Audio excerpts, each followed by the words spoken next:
was waiting to see if we had any others that wanted to join us. We do have conflicting meetings, so it's understandable. But at this time, if you will, please, I know that it's a different setting in the room. But again, I appreciate you so much for coming over. And if you want to use the presentation, do it on the television, you're welcome to do that. All righty. Well, thank you so much for having us. We will load it up here on the screen, but you also have it in the folders in front of you. So whatever way you'd like to follow along is good. Thank y'all for having us down this morning. We are excited about kicking off this session and working with y'all over the next couple of months. I'm Lou Ann Woodward from the Medical Center, and with me today is Dr. Alan Jones, Anna Moak Sparks, and Christy Sims, all from the Medical Center. So hopefully these will be faces that you will see all during the session. I want to give you a little bit of an overview of the Medical Center. Many of you know us well, but some of you may not. The role that we serve for you all and for the state of Mississippi is that we are the only academic medical center in the state. That means we not only provide clinical care, but we also provide education and research. And those are two important parts of our mission that distinguish us from your typical health system. We have a dedicated children's hospital, the only one in the state, only level 1 trauma center, the only level 4 NICU, the only place doing organ transplants. And that program has grown tremendously over the last 10 years. We've got lots of other specialty services as well. And for many of the pediatric surgical services, we offer the only ones available in the state.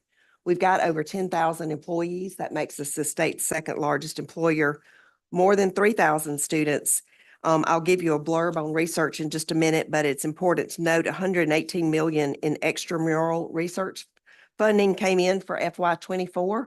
So those are new dollars brought into the state through federal funds and other types of grant funds, which is a great economic boost in and of itself. 994 licensed beds. And we have all of our beds open and all of our beds are staffed. We are also, on the one hand, doing these sort of very specialized and extra complex and complicated things.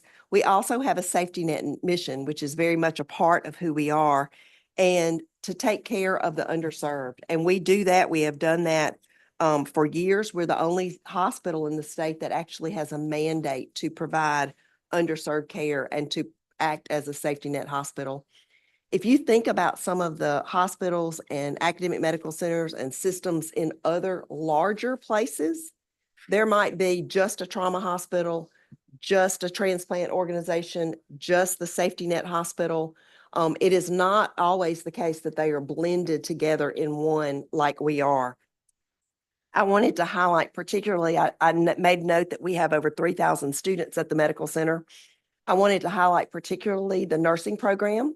You all have invested in the nursing program over these last few years, and we've already seen growth. In a few moments, I'll show you the building that is due to be open, the new nursing education building in 2026. And at that time, we anticipate even more growth. We've grown on the Medical Center campus, and we've also grown our nursing programs in Oxford as well.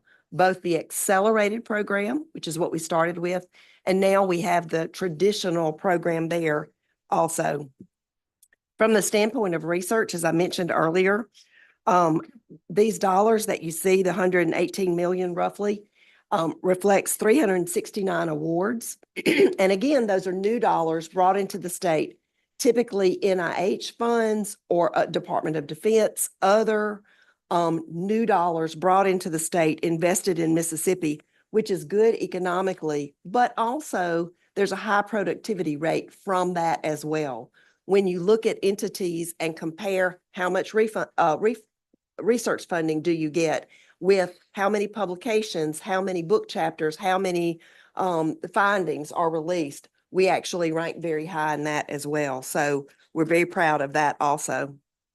On the clinical side, which is probably the piece of the Medical Center that you are all most familiar with, these are all numbers for fiscal year 2024, so ending last June 30. you will see these numbers of admissions and ER visits. And the bottom line is we are very, very busy. There's a high demand for our services. We take care of patients from all over the state. We are typically full every single day. I checked this morning, we get a report 4 times a day on what the capacity is in the medical center. And when I checked this morning in the ER, they were holding 37 admitted patients, and that is not uncommon at all. So very busy clinically. One thing I want to point out is that case mix index. What that number reflects is how sick are your patients. So when you're looking at the patients that we take care of, it's important to note the volume, but also the acuity level, how sick they are. So case mix index is a metric that allows you to compare patients at a hospital like ours with patients that might be at a hospital that doesn't get level 1 trauma patients and critically injured children and those sorts of things. So the case mix index is the number that people track in the hospital business. And a 2.18 is the highest in the state. That is a very high case mix index that lets people, when they are looking at us from the outside, know that our patients are very, very sick. To give you an update on some of the projects that you all have supported over the years, the Alice G. Clark Center for Medically Fragile Children is under construction right now. That is over there on a piece of land close to the IHL building. When it is done, that will provide 30 pediatric palliative care beds. So that will open later this year. That is on track to open later this year. The Burn Center, you can see the source of fundings there. The construction is underway, and we expect that to open up sometime in the summer, mid 2025. The inpatient adolescent psych unit, that project is being funded from a combination of different funds, state funds, some federal funds as well. It is in the old tower. For those of you that are familiar with our campus, there is a circular building kind of in the middle of it, which was the original pediatric hospital. And so that's a multi-phase project because it involves numerous moves to create that space to be able to co-locate those patients there. And we expect to move in there in about a year. I mentioned earlier the nursing school. So the nursing school and the dental school are projects that you both funded to a large degree in the last couple of years. The nursing school construction is underway. Again, that will be open next year in about 15, 16 months. And the dental school project, $40 million project, will be a new tower in front of the existing school, a clinical facility that will also be open in 2026. It will be a few months behind the nursing school. The funding from y'all came in 2 separate years, but they're going to end up opening in the same calendar year in part because the site of the nursing school required some demolition and moving of underground utilities. I really didn't realize how complicated that was. But, and the dental school site does not require that. So even though the funding's a year apart, the opening will actually just be a few months apart because of that. One of the points that I always want to make, I mentioned we take patients from all 82 counties. We also have learners in our programs that come from all over the state as well. But this is a quick graphic that shows you the different locations where we have either hospital affiliation or clinics in pediatrics. So this first map is just pediatrics. You can see that we go from the north to the south and the east to the west and a lot of places in between. We work hard to partner with communities, with hospitals, with physician groups, whatever the case may be, when they reach out to us. Sometimes they just need somebody to help them with a particular one clinical program. Sometimes they want us to take over a clinic in their city. So it just depends on what the need is there and what we're asked to do.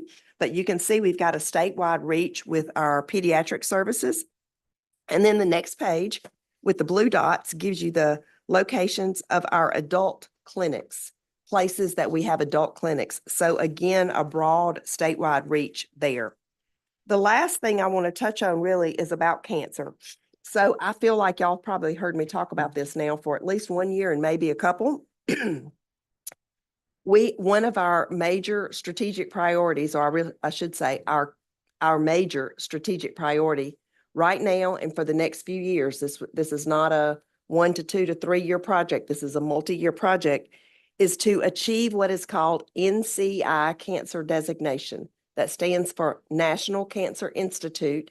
It is a part of NIH, National Institutes of Health.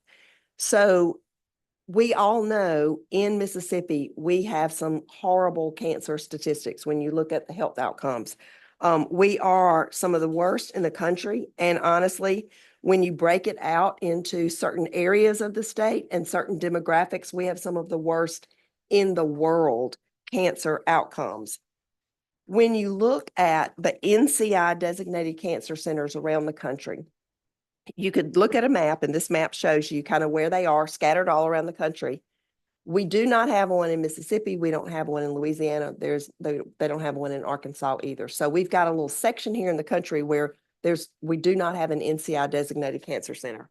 When you think about people and patients that you know who get a cancer diagnosis and they decide I need to leave the state and go somewhere, that's very well known and highly regarded. Lots of people hit I-20 and go to Houston and go to MD Anderson. People may go to UAB in Birmingham, Vanderbilt in Nashville, Mayo Clinic.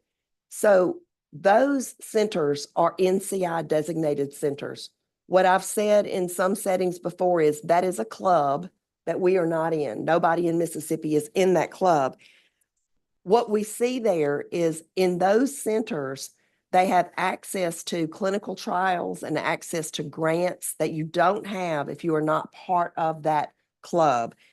With Mississippi's health outcomes in cancer being as terrible as they are, we are committed to working toward this NCI designation. It is the thing that will change cancer outcomes in Mississippi. So if you have a wonderful cancer clinical program, and we do in this state, we have a number of really wonderful physicians and others that are taking care of cancer patients. You can't move the needle, though, on where we are without that NCI designation and without access to some of those things that only come through that. This is a big, big project. We have been working for several years to kind of lay the infrastructure for what we need to do. One of the things that we are kicking off, and right now we're in a very quiet phase, not silent, but a quiet phase, is a philanthropic campaign, $125 million to raise. We also have a state investment from you all in the annual appropriation we've received to support cancer. You increased that last year from 5 to 9 million. That has allowed us to accelerate our timeline. We are using those funds to recruit the researchers. The NCI designation, step 1 is research-based. You cannot even make the application until you have a certain amount of horsepower in the research space. So while we're doing other things like working on the campaign and other things, we've got to get that research piece built. And so with your investment over the years, and then last year with that increase, we've been able, like I said, to move faster than personally I thought we would be able to 16 or 18 months ago. I will come and ask you at some point, I don't know if this is the year, if next year's the year, I'll need some guidance from some of you for support for a facility. I will come back and make that request that you support the facility either in a multi-year bond or an appropriation, that we have some support from the state for this cancer facility. We are seeking federal funds as well. And then also, just like we did with the Children's Hospital and with many or most of the clinical facilities that we build, the remainder of the funding will come from revenue bonds that we take out. And then the last page that I just want to touch on is our budget request for this year. I think that's the purpose of this meeting, is to continue the strong support that you have provided to the medical center. Our goal is to make you proud of the work that we do there and to make you feel like we are a worthwhile investment and something that is very positive for the state of Mississippi that you want to invest in. For the Cancer Center, we want to continue that line item increase for cancer. If there is a will to increase that additionally this year, again, that would help us accelerate our efforts in working toward NCI. Speaking with you when the time is right to ask you to consider funding for a future building. The DPS property, not cancer related, but just another item on our list, is next door to us there on the campus. With DPS moving out to Rankin County, I would ask that you consider the transfer of that property to us. We are pretty landlocked where we are. We are looking, as you saw the maps, we are looking to expand and to grow and to go in other places. But that main campus right there in Jackson, I mean, that is our home and that's the home base. That's where the academic medical center is. That will not change. People get worried when they see other things happening and think, are you leaving Jackson? We are not leaving Jackson, but we are landlocked. So if there's an opportunity for that property to be transferred to us, that would be very helpful. And then we support the 4-year bond request that the IHL is putting forward. You've also got 2 other pieces of paper in your packet, just a quick facts and figures, and then a 1-page summary on the Cancer Center. And with that, I just will stop for any questions you may have. Anybody have any questions? I have a couple. Okay. So you talked a little bit about the growth. What would you say the percentages, and if you could break that down also into the new, I know we funded some nursing programs. You talked about that a little bit. You said you had seen growth, but have you seen more growth here in the Jackson or at the UMC, in Oxford or? Well, both. So our nursing school right now is actually our largest school. So the nursing enrollment right now, I think, is 968. It's 900 and something north of 950. So it's getting close to 1,000. So we have already seen some growth in the last couple of years. We've started the nursing program in Oxford. The fall number of enrollment up there was 130, 129, 130. So we've had good growth there. The accelerated program, which has been there for several years, is growing almost as fast as we can, support it. There's demand for that. And then we just recently started the traditional program there. So all of the schools are growing, but nursing, there's been a big emphasis on nursing with a number of the different programs and things that y'all have funded. We anticipate when the building is open that we will then be able to have even more growth. We projected from the baseline year before the building the funding came to when the building's open, a 25% growth. We've already seen some. So, I don't know today if it will be total 25 over those few years or if it will be 25 over this year % growth, but still significant growth in the nursing school, as well as about a 20% growth in the dental programs when that facility is opened. We have on deck at the medical center within the School of Nursing to start a new program in the fall of 2026, a CRNA program. That is another slice of our workforce that is hard to recruit. Everybody needs them, not just us. That's the nurse anesthetist. So we are doing the planning work to start a nurse anesthetist program as well. Along those lines, have you seen issues with staffing, being able to staff those programs? So I mentioned earlier that all of our beds are staffed. So when you look at bedside nurses and all the personnel that it takes to, run a hospital and staff the beds, that has been a challenge. But we have tried to be very creative in working with our own school and recruiting students and, all the things. One of the pieces that is a challenge, and I think this was your question, but so correct me if I didn't quite hit it, but one of the things that is a challenge is faculty for nursing school, faculty for actually School of Health Related Professions. For a number of our schools, recruiting faculty is a challenge. We are able to do it, but it is hard and we can't do it as fast and as much as we want to. So, I think I've heard in a variety of different meetings that the nursing programs all around the state are having it's a challenge to recruit in faculty. Okay, thank you. Also, mental health. I know in the past you have helped support the IHL. Are we still doing that? And how is that working? We are, and I'm going to ask Dr. Jones to speak to that because he is most up to date on that. Sure. We do have a program called Unite. It is a program that offers certified counselors and prescribing providers, so either doctors or nurse practitioners, to all of the IHL institutions. Any student enrolled in an IHL institution can receive free counseling or medical services through that program. We actually will be talking to the IEOs on Wednesday about expanding that program and how it can be sustained through either some grant funds or then potentially some fees associated with the students. So we have had great response from the students about the ease of use of the program. It's totally virtual, and they can make an appointment, on their phone, see the counselor, the physician from their phone, and do anything from just counseling services to medical management. So it's been a very good program. Oh, yes. We can get them back to you. Yes.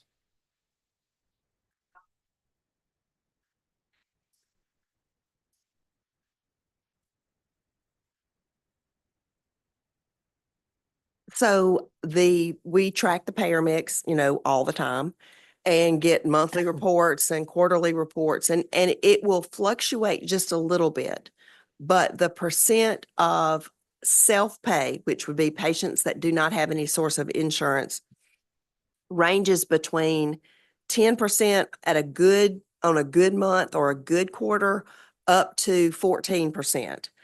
In the past, it's gotten up to 16, 17%, but that was kind of an outlier. So most of the time, it is in that range of the low teens, as far as the patients that present with no insurance. Now, there are some other buckets of uncompensated care, people that may be underinsured. But when you look purely at patients that present that do not have insurance, that gives you roughly the percentage. Okay, thank you. Again, thank you so much for presenting. Does anyone else have any questions? Okay. Thank you for coming over today. And, one of the things that was great news to hear is that we have all beds open. I can tell you, as I've listened for these budget hearings over the course of the last few years, that has been slim that we've heard that comment. So that is great to hear that we are serving the people here in the state of Mississippi. So thank you. And thank your staff for all that you do for the state of Mississippi. Thank you. Thank you. We appreciate. And feel free to reach out at any time with questions. Thank you.